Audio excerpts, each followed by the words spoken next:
I'm a veteran who has served 15 months in Iraq.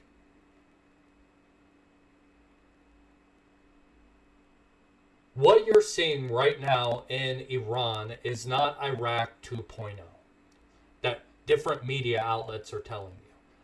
But it could be.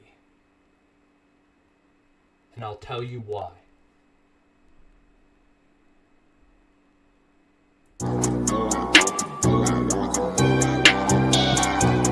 This is Operation Intel, where the truth hits harder than silence. Let's go.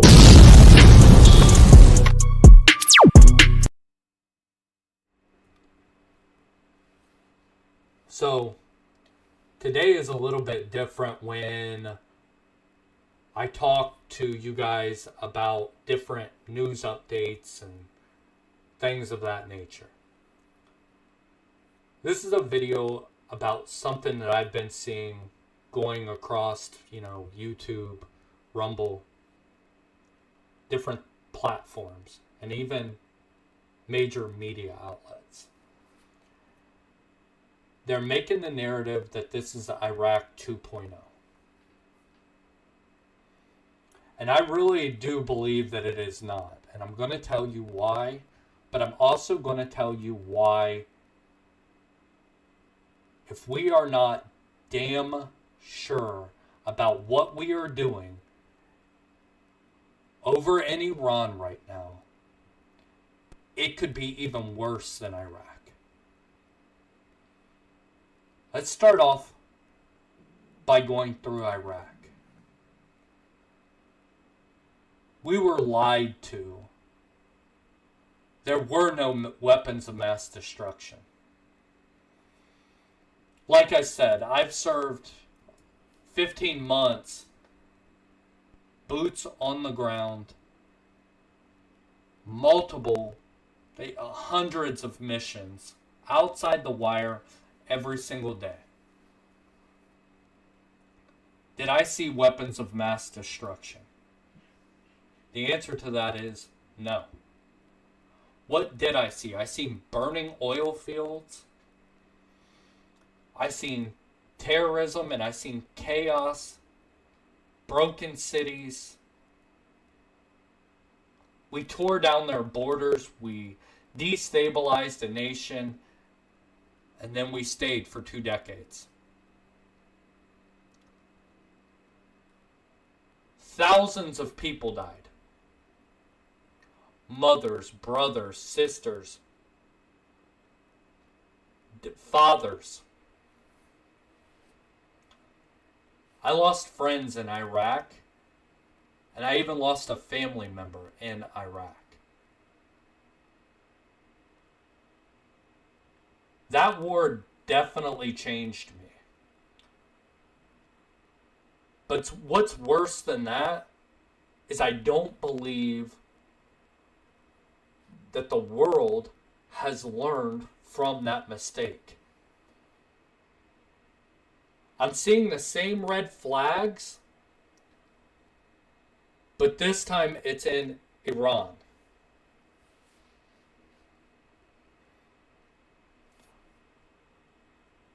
When we take a look at who profited from the war in Iraq,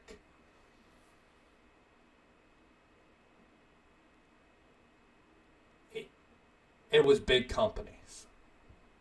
Let's just set the record straight. The Iraq War wasn't about 9/11, weapons of mass destruction, nuclear war. It was about profit. Halliburton raked in over $40 billion in contracts.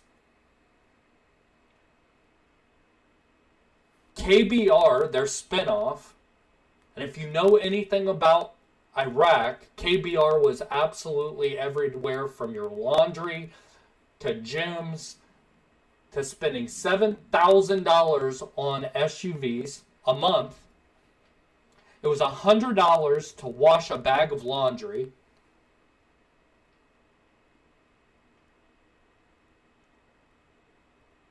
Some firms even cashed in over $130 billion. So when you ask who won that war, it wasn't the American people, it wasn't the world, it wasn't the American soldiers, it was big business.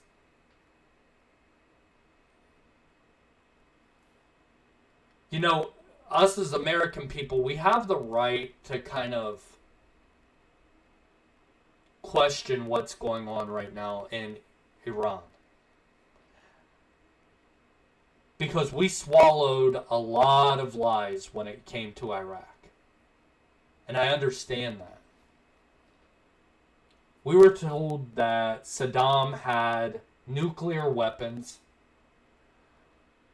We were told he bought yellow cake uranium, had mobile labs, aluminum tubes, and he also had ties to Al Qaeda. None of that held water.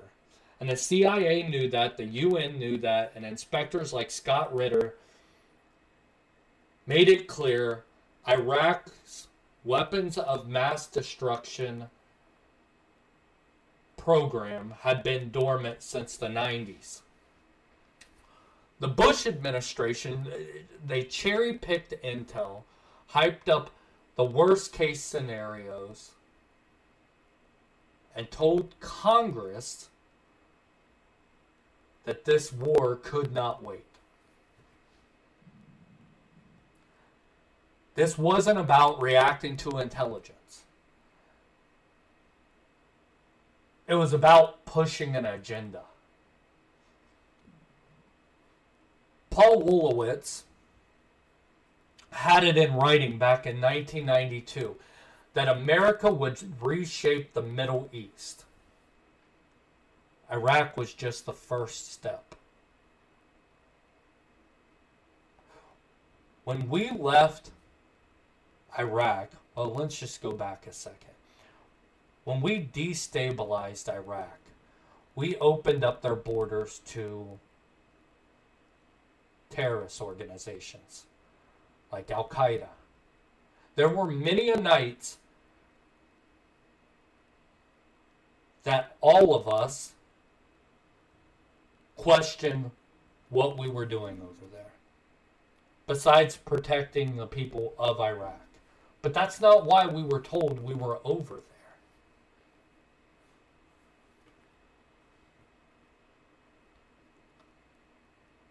It was even the cause of what you now know as ISIS.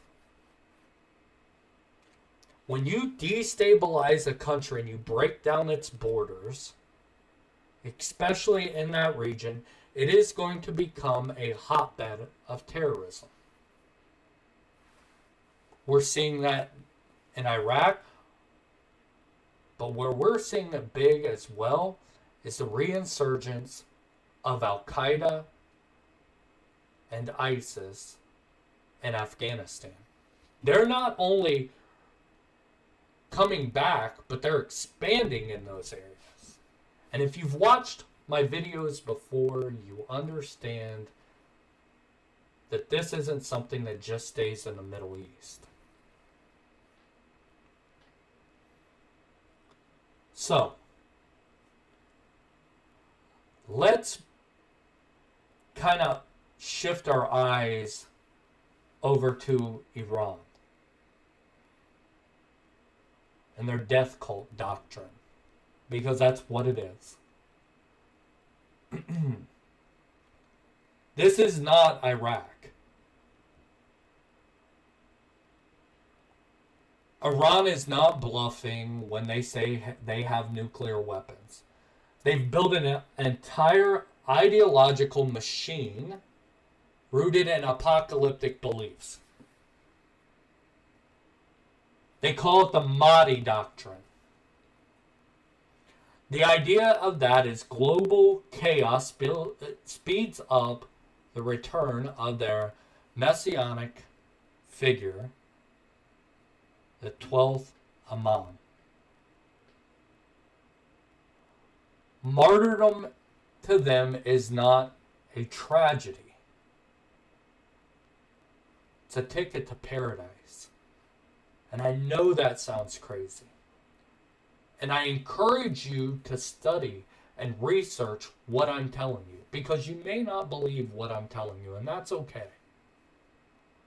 But do your research in this. Don't just take my word for it, because this is just my thoughts on all this. Kilimani, if you do not know who this is Iran's supreme leader. He himself has told the IRGC to prepare for the return through struggle.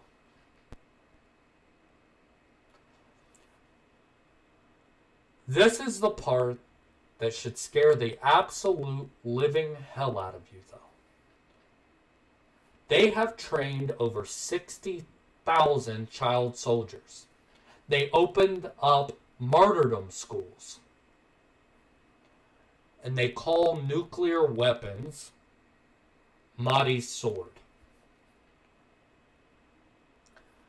State media said every American killed hastens the end times. You know, one newspaper even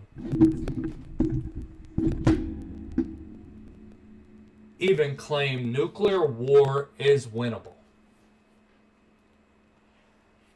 The faithful will inherit a purified earth.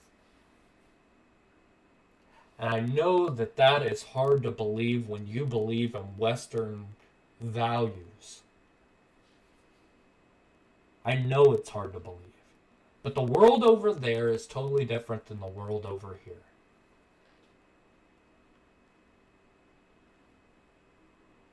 This is not geopolitics.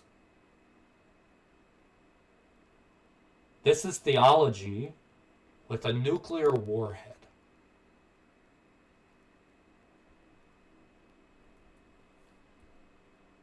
You know, I do not believe that Israel's strike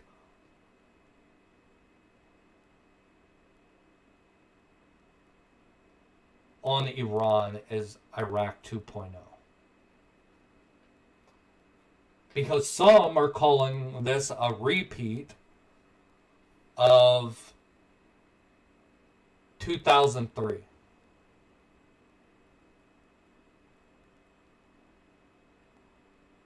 While it looks the same, and I understand most people think it's the same,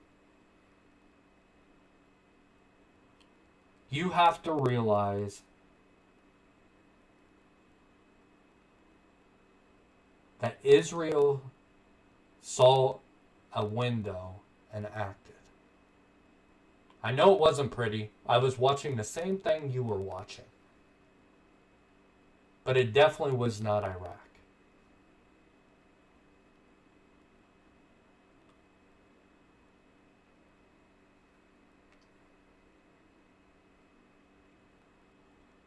I do not believe there's going to be boots on the ground in Iran.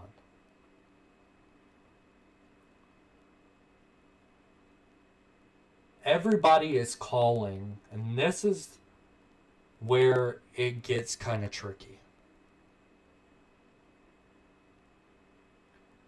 This is where you run into even bigger problems than what we're seeing in Iraq and Afghanistan.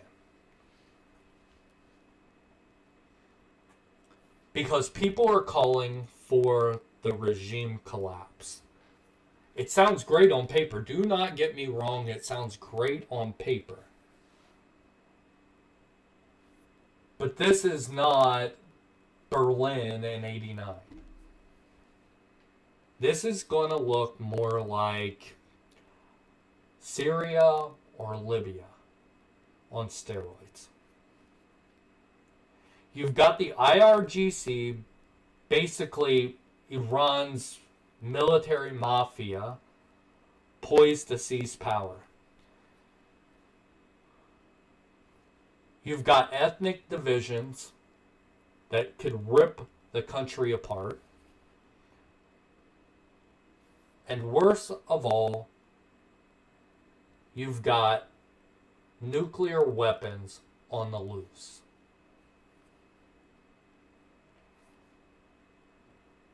Now, that's where it's sticky. Because if we do take down that regime, the people of Iran are not going to just take over. It's not going to happen. What more than likely is going to happen is the IRGC is going to seize control of Iran. Then what? You also have terrorist groups like Hamas and Hezbollah that could end up with a nuclear weapon, a nuclear warhead.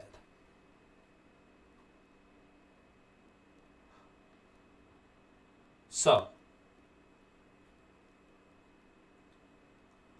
the collapse of the regime does not mean peace.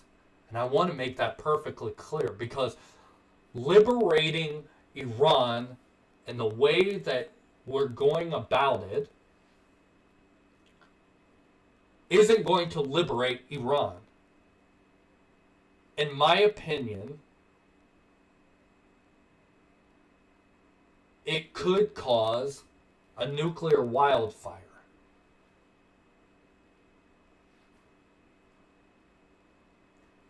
Listen, this is my personal opinion on all of this, and you could agree with me or not agree with me. That's what makes freedom so great, right?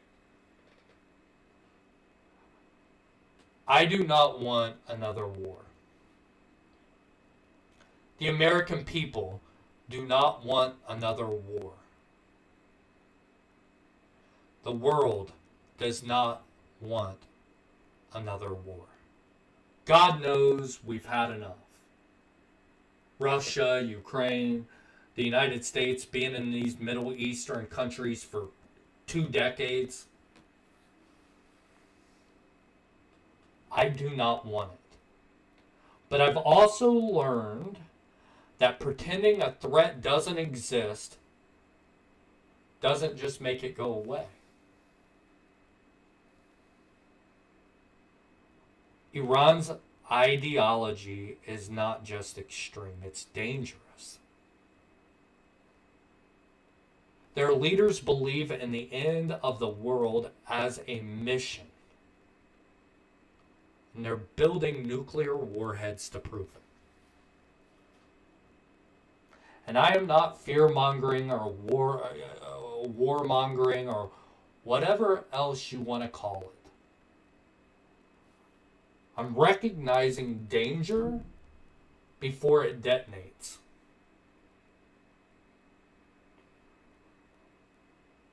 If I could give you one piece of advice, and I've said this before,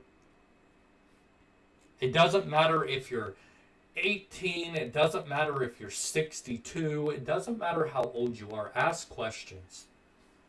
Study what they believe in. Don't take my word for it, but also don't call people who are giving you the raw truth liars.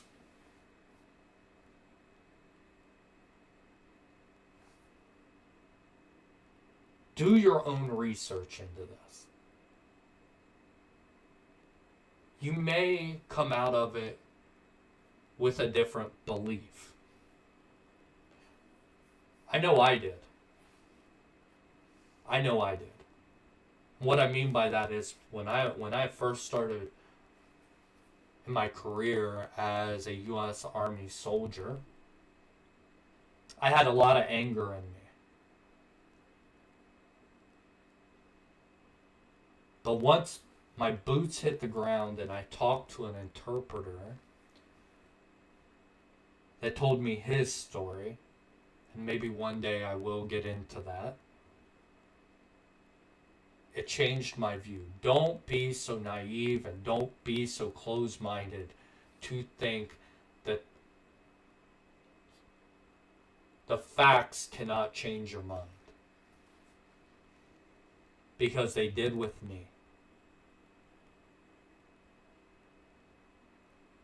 And when it comes to choosing between ignorance and action, ask yourself a simple question.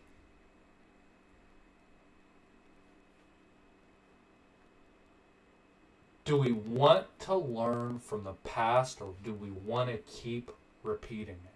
Because if we go through with this, if the United States goes through with involving themselves in this war, we better be damn sure we know what comes after. And if we are not sure, then we do not need to be entering another damn war. We need to have a battle plan for this. If you're going to take down a regime, understand what's coming behind that regime. These are just my thoughts. Give me your guys' thoughts, questions. Do me a favor, though. Research what I'm telling you. Most of your media outlets go off of emotion. They don't go off of facts. And a lot of your YouTube and your Rumble people have never had boots on the ground. They've never seen it with their own two eyes. They've just seen it on TV and a computer screen. Ask questions. And don't be afraid to change your mind on an opinion. It's what freedom is for.